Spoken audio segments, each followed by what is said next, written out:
Главные события уходящей среды 4 июня в материалах наших корреспондентов. Это итоги дня в студии. Петр Васильев. Здравствуйте. Коротко о темах.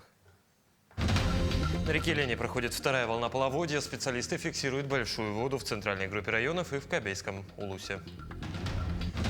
В России продолжает действовать программа по обеспечению молодых семей жильем. Такой мерой поддержки от государства воспользовались и якутяне. Узнаем, сколько именно. Летом в самом разгаре ремонтные работы в жилых домах. Расскажем, как идет процесс в столице республики. Кул-Шариф, Юлык и, конечно же, Чак-Чак. Якутия готовится принимать федеральный Сабантуй. В столице совсем скоро развернется татарское подворье. Ну а 3 мирнинским медвежатам-сиротам предстоит дальняя дорога. Косолапых отправят во Владивосток на попечение специалистов центра «Тигр». На реке Лени проходит вторая волна половодья. Явления наблюдают в центральной группе районов и в Кобейском Улусе. Пик второй волны у Якутска ожидает уже 6 июня. При этом вода, по прогнозам, не достигнет критических отметок. Сложную обстановку отмечают и на Алдане. Уровни воды на реке в пределах Усьмайского района на 4-6 метров выше ледоходочных. 5-6 июня на участке Петропавловск-Эльдикан ожидается формирование максимума волны половодья и начало спада. На реке Вилюй уровни воды сохраняются на довольно высоких отметках. Отмечается незначительное колебание уровня воды, а в связи с выходом волны паводка с реки Марха сегодня на участке Нюрба-Верхневилюйск наблюдается рост уровня воды от 4 до 22 сантиметров за сутки.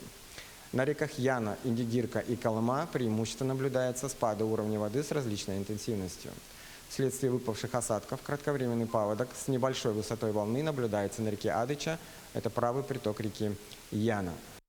С открытием паромных переправ в Якутии продолжается отправка грузов и адресных посылок бойцам СВО координационным центром. Вместе к победе совместно с общественными организациями и жителями республики к отправке подготовлено более 10 тонн груза и 7 единиц техники. Подробности у Тимура Колмогорова. Им огромный вот этот труд, чтобы тащить носилки одни, потому что муж говорит, руки вообще оттянулись. Галина Хавичкова – одна из тех, чей муж в 2022 году отправился в зону спецоперации. Как она сказала, он спасает жизни, вытаскивая раненых бойцов и перенося их в безопасное место. Чаще всего в своей работе они используют носилки, и для облегчения ноши Галина подготовила к отправке моноколеса. Полгода как он в эвакуационной группе находится, и он сказал, очень тяжело эти носилки таскать руками. Но когда вот это придумал мастер, который изготовляет, и мы, обратились к нему непосредственно, и уже через фонд вышли на него. И вот нам помощь выделили. Они продукты туда заносят на передовую, оттуда забирают раненых. Ну и вот это очень жизненно важно. Сын Александры Тарабутиной тоже является участником спецоперации. Она знает, что на боевых полях моноколеса упрощают перевозку раненых бойцов.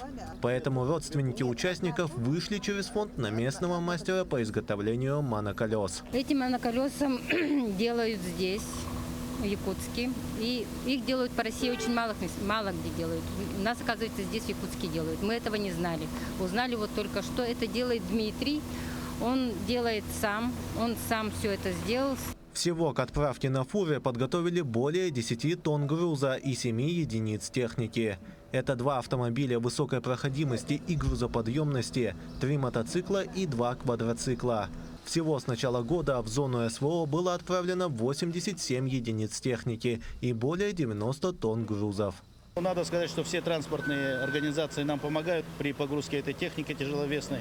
Также группа Народного фронта и общественные организации. Крупные волонтерские наши движения – это «Якутия с тобой», это «Боевые шелкопряды», добровольцы Якутии, внуки победителей. Ну и в целом надо сказать, что все хозяйствующие субъекты относятся с пониманием. Также хочу отметить, что паромы Якутии сегодня, скажем так, на низком старте, и безвозмездно эта техника будет переправляться на правый берег реки Лена. Машина пройдет с остановками в городах Алдан и Нерюнгри, где примет дополнительный груз адресных посылок и уже через 2 недели прибудет в пункты приема.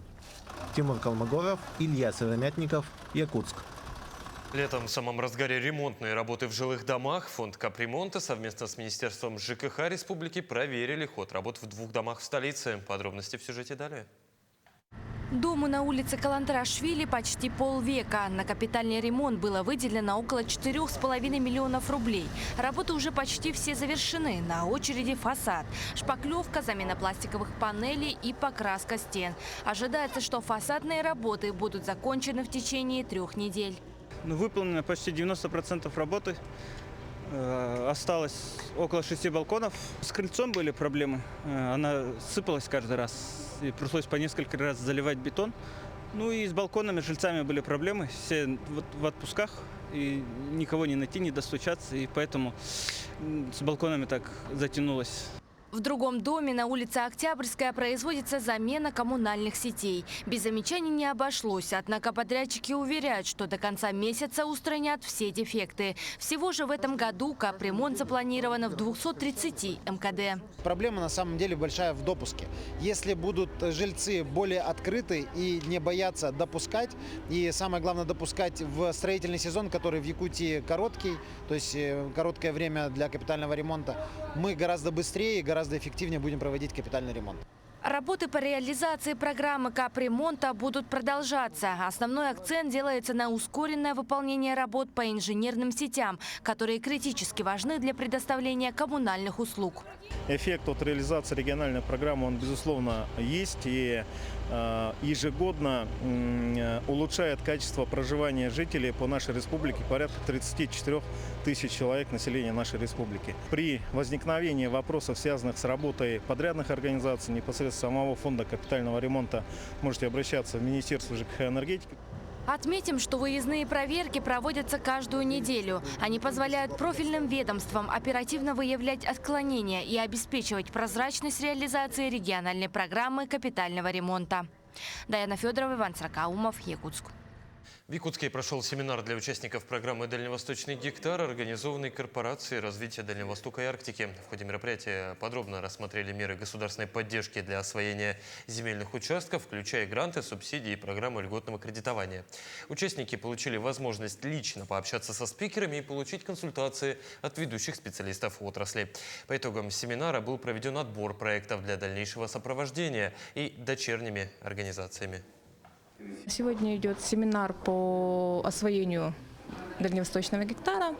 Так как мы являемся лидерами по выдаче именно гектаров, у нас очень много заявок. И, соответственно, идет актуальная тема, как освоить земельный участок, свой гектар, правильно его отчитаться и правильно все сделать, показать.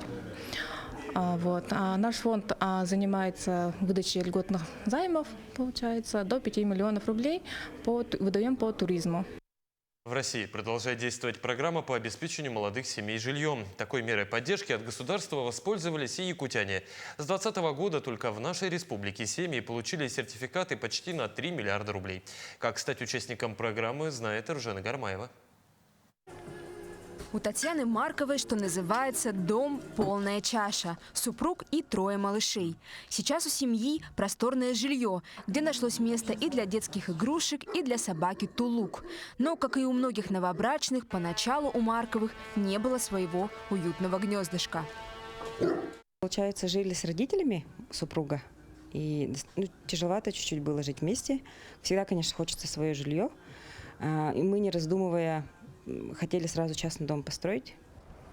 После заключения брака в 2019 году Марковы встали в очередь, чтобы получить субсидию по программе обеспечения жильем молодых семей. Сразу же пара решила взять дальневосточную ипотеку. Так и построили дом. А в прошлом году супруги получили тот самый долгожданный звонок. Выплата стала большим подспорьем для многодетной семьи. Субсидия покрыла большую часть ипотеки. Мы очень удивились и, конечно, в суматохе стали судорожно все документы собирать. Все сдали и ждали, когда комиссия даст нам решение. Решение нам одобрили, сказали, что вот вы в список входите. Мы, конечно, очень обрадовались. Платеж у нас, соответственно, уменьшился, и ежемесячно платеж, там, конечно, в разы меньше стало. На субсидию может претендовать практически любая молодая семья. Необходимо, чтобы она действительно нуждалась в жилье, при этом супруги или родитель-одиночка должны быть младше 36 лет. Программа позволяет получить 30 или более процентов от средней стоимости жилья в регионе. За остальное нужно рассчитаться самостоятельно, поэтому семья должна быть платежеспособной. Выплату можно использовать для покупки квартиры или строительства жилого дома, оплаты первоначального взноса или погашения ипотеки. За последние 5 лет сертификаты получили 2000 семей из Якутии. А чтобы семьям было где жить, нужно строить дома. С этим проблем в республике нет. С 2015 года сдано более 6 миллионов квадратных метров жилья. У нас республика за последние годы всегда была на втором, на сегодня тоже есть второе место после Приморского края в Дальневосточном федеральном округе по объему и выдаче ипотечных кредитов. Соответственно, это показывает, что у нас темпы жилищного строительства они в хороших показателях, и спрос на жилье имеется в республике. Льгота для молодых семей будет предоставляться и дальше. Президент России Владимир Путин уделяет особое внимание развитию жилищных программ. Заявку на участие можно подать лично в местной администрации или электронно через портал госуслуг. Ржана Гармаева, Семен Семенов, Якутск. Страницы нашей истории наполнены подвигами и героическими поступками участников Великой Отечественной. Наш телеканал в рубрике, посвященной 80-летию Великой Победы, расскажет о подвигах на фронте якутян с использованием кадров из Золотого архива НВК. Попов Федор Кузьмич являлся наиболее бесстрашным бойцом и героем Советского Союза и Якутии. Родился он в 1921 году в Батаринском наследии Мегина Кангаласского района. До войны он работал бригадиром в колхозе «Октябрь». С ее же наступлением он был призван в армию в 1942 году. Свою храбрость и ненамерение отступать Попов показал, когда одним из первых в полку 1 октября 1943 года переправился через реку Днепр у деревни Глушиц, где закрепились немецкие войска. Противник, укрепившись на выгодном рубеже, с сильным артиллерийско-минометным огнем и бомбардировкой авиации не давал никакой возможности переправиться нашим подразделениям на правый берег реки Днепр в районе местечка Любич Черниговской области. Товарищ Попов, презирая смерть, одним из первых бросился в воду и, переплыв на правый берег Днепра, первым вскочил в траншею противника, огнем своего оружия и в рукопашной схватке истребил 23 солдат и офицера противника, захватил ручной пулемет. Открыв ураганный огонь, Федор Попов дал возможность переправиться своей роте. Противник под прикрытием артиллерии и авиации бросался в контратаки на наши переправившиеся подразделения, и когда создалась угроза 3-й стрелковой роте, Попов, быстро изменив свою огневую позицию, с автоматом и захваченным у противника ручным пулеметом пробрался во фланг контратакующей пехоте и нанес противнику значительные потери, истребив до 50 солдат и офицеров, тем самым способствовал переправе на правый берег реки Днепр нашим подразделениям. Товарищ Попов достоин правительственной награды, звания Героя Советского Союза. Федор Попов погиб в бою за белорусскую деревню 10 октября 1943 года. Ему было всего неполных 22 года.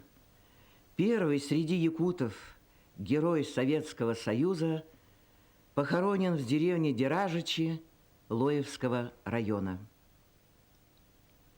Тогда, зимой 1944 года, весть о присвоении воину-якуту Попову высокого звания Героя Советского Союза молниеносно облетела просторы Якутии, поднимая волну радости и восхищения всего народа подвигом своего отважного сына. Второй Батаринской средней школе и колхозу «Октябрь» Мегино-Кангаласского улуса присвоено имя Федора Попова. Улица Пролетарская в городе Якутске переименована в улицу имени Федора Попова. Герои не умирают, не пропадают, не уходят в забытье.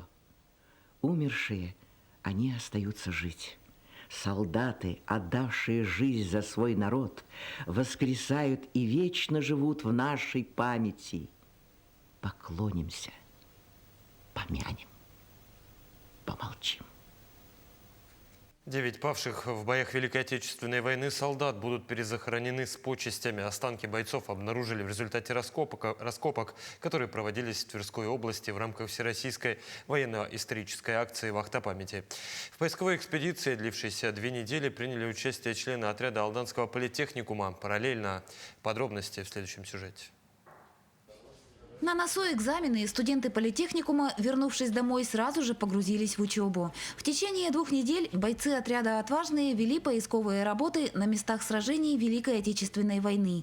Первая в 2025 году межрегиональная поисковая экспедиция в рамках Всероссийской военно-исторической акции «Вахта памяти» проходила на территориях сельских поселений Тверской области. Хорошо отработали, хорошо подняли бойцов. Вообще все качественно сделано, нашли много ВОПов разных, тоже их обезвредили. Из Алдана в Тверскую область отправились 8 студентов политехникума вместе со своим бессменным командиром, заместителем директора Александром Геннадьевичем Телеутовым. 5 бойцов уже имели опыт ведения поисков. Для 3 ребят этот выезд стал первым. В первые дни всегда всем тяжело освоиться в местности и под своих знакомых, так скажем, подстроиться. Но в остальные дни они все быстро ухватывают, в принципе, и влились в коллектив так, как надо. Экспедиция объединила 15 поисковых отрядов из разных регионов России. В общей сложности на раскопах работали более 140 человек. Алданцы прибыли на место за 2 дня до начала работ. Отважные были назначены ответственными за лагерь, и им предстояло обустроить быт. Мы не первый раз уже на этом месте дислокации, мы сразу все обустроили, сразу помним, где что было. Все то, что сразу привезли, сразу поставили, буквально за день к вечеру уже все было готово. Потом заезжали новые ребята, мы им тоже помогали обустраиваться. Приступив к поискам, ребята поняли, почему битвы под Ржевом порой называют мясорубками. Под металлоискателями земля в прямом смысле звенела. Остатки хвостовиков, гильзы и осколки снарядов свидетельствовали о том, что обстрелы здесь были жесточайшими. Было найдено и сдано МЧС огромное количество взрывоопасных предметов. Поиски бы у нас продолжались бы намного плодотворнее, но, скажем так, наша разведка нарвалась на немецкое минное поле, которое за 80 лет до сих пор не обезврежено. Поэтому в данном участке местности пришлось прекратить поисковые мероприятия. В результате раскопов поисковой группой были найдены останки 9 бойцов. После проведения экспертиз прах красноармейцев будет погребен с почестями. Предполагается, что церемония захоронения состоится на Ржевском мемориальном кладбище. Родственники тех солдат, останки которых удастся опознать, получат оповещение об обнаружении их близких. Во-первых, радость, то, что ты его нашел, то, что он не будет лежать где-то в забытом месте, то есть ты его сейчас поднимешь, приведешь его в достойный вид, все, и со всеми почестями, со всеми похоронишь его, со всеми личными вещами, которые были. Если там что-то при нем было именное, то будем отправлять заявку на поиск родственников, то есть даже родственники могут прийти и узнать то, что нашли деда, прадеда. Поиск родственников солдат, останки которых были опознаны, зачастую занимает длительное время. Так, потомков советского бойца Владимира Николаевича Синева удалось найти лишь через 3 года. Мы нашли родственников, вы не поверите, через военные архивы в Германии.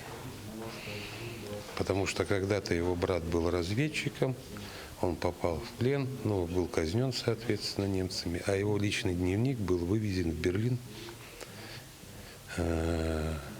немцами. И 80 лет хранился там. В настоящее время идут поиски родственников участника Сталинградской битвы Николая Николаевича Рожицына. Его останки были найдены весной 2023 года в Волгоградской области.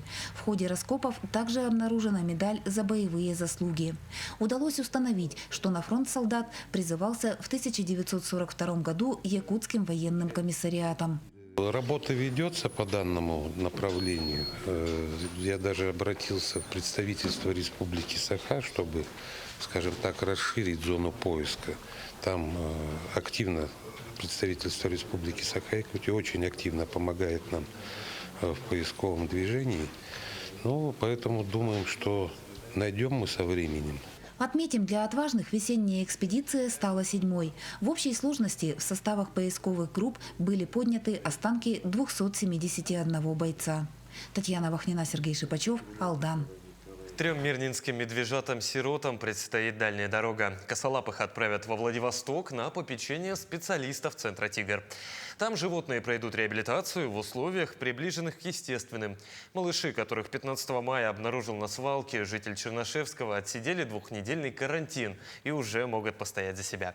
В Приморье их ждут в Центре реабилитации. Там им окажут профессиональную помощь и подготовят к жизни в естественной среде. Напомню, обнаружив в городской среде диких зверей, необходимо звонить в ЕДДС и сообщать об их местонахождении. Ну а при встрече в лесу и вовсе обходить стороной. За вынос диких животных из среды обитания предусмотрена административная ответственность. Пробы были направлены в Якутскую республиканскую лабораторию для исключения заболевания. Это у нас сибирская язва, особо важное заболевание. Результат у нас отрицательный. Самостоятельно не надо помогать им, так как, особенно медвежатам, так как мать их может находиться недалеко, и это опасно для жизни и здоровья для граждан. Бег в мешках, битва на бревне и щедрое национальное угощение. В средние века татарские земледельцы именно так отмечали окончание посевных работ. Ну а в наши дни бурное веселье в начале лета стало не просто хорошей традицией, а целым федеральным праздником – Сабантуем. Его, к слову, принято проводить и за пределами Татарстана. И в этот раз честь встречать гостей выпала Якутии. Все нюансы подготовки знает Вероника Таюрская. В 2022 году Якутия, обогнав более 60 городов, была выбрана регионом для проведения юбилейного федерального Сабантуя. Эстафетную палочку республика приняла от Йошкар-Олы. К нам прилетают гости изо всех регионов Российской Федерации, более 1000 человек.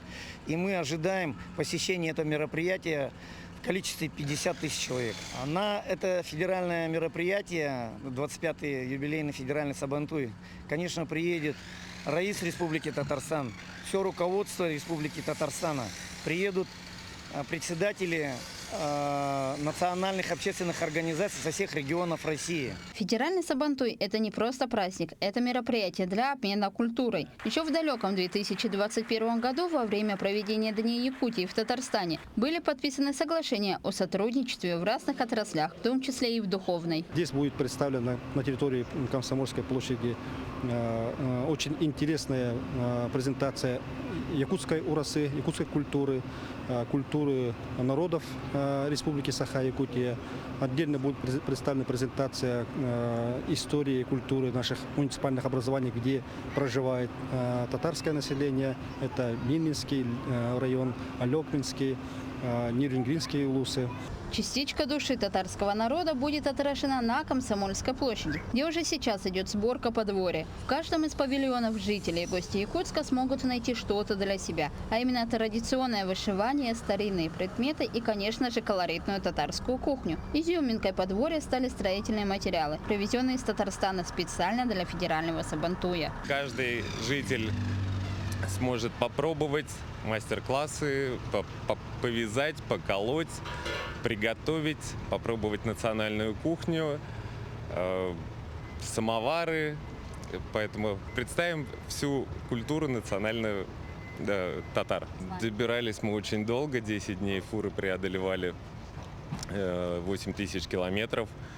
На протяжении 10 дней, то есть они добирались из Республики Татарстан к вам сюда, в Якутию. На 2 дня Комсомольская площадь, стадион Туймада и парк культуры и отдыха погрузят якутян в богатый культурный мир Татарстана. Ну а следующий, 26-й по счету федеральный Сабантуй, отправится в Омскую область. Вероника Таюрская, Владимир Павлов, Якутск. Таким увидели этот день наши корреспонденты. Ну а я с вами прощаюсь. До встречи.